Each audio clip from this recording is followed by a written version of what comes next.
নমস্কার, কেমন আছেন আপনারা সবাই? আশা করছি ভালো আছেন। আর চলে এলাম একটা রেসিপি নিয়ে। আজ বানাবো মান কচুর ডালনা।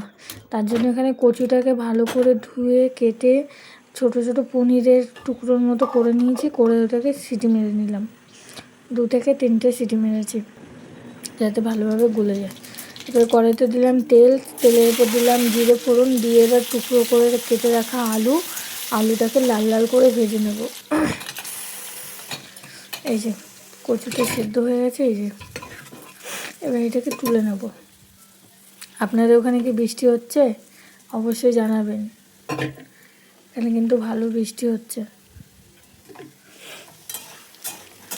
আর আলুটাকে ভালো করে ভাজি, আর ওদিকে কচুটা জল ঝরিয়ে নিয়েছি। দেখুন সিদ্ধ হয়ে গেছে পুরো। এবার এখানে বেটে রেখেছিলাম আদা, টমেটো, কাঁচা লঙ্কা, ওটাকে দিয়ে এবার দিয়ে দিচ্ছি এখানে সব গুঁড়ো মশলা, লবণ, হলুদ, জিরে গুঁড়ো, লঙ্কার গুঁড়ো দিয়ে এটাকে ভালো করে কষিয়ে নেব। পানকচুটা বেশি সিদ্ধ হয়ে গেছে, তাই আর এটাকে আলাদা করে আর ভাজলাম না। এই কষানোর মধ্যে দিয়ে একবারে নেড়ে চেড়ে ভালো করে কষাবো। বেশি আবার নাড়লে পরে ভেঙে যেতে পারে, তার জন্য আলগো চুলে নাড়বো। এরকম কি সুন্দর কষতে আর মশলা যেহেতু লেগে লেগে আসছে, অনেক কষা হয়ে গেছে। এবার দিয়ে দেবো পরিমাণ মতো জল, দিয়ে এটাকে ফুটতে দেবো।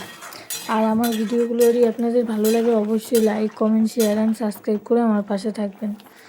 ফুটে এসে দিয়ে দিচ্ছি সামান্য একটু মিষ্টি। যেহেতু নিরামিষভাবে রান্না করছি তাই এটা এইভাবে মাছ দিয়ে রান্না করলেও কিন্তু খুবই ভালো লাগবে। দেখুন সেদ্ধ হয়ে গেছে, আলু কচু সবই সেদ্ধ হয়ে গেছে। এবার একটু গরম মশলা গুঁড়ো নামিয়ে নেব। কেমন হলো অবশ্যই জানাবেন। আবার দেখা হবে একটা নতুন ভিডিওর সাথে। ততক্ষণ আপনারা ভালো থাকবেন, সুস্থ থাকবেন। আজ তাহলে আসি, বাই।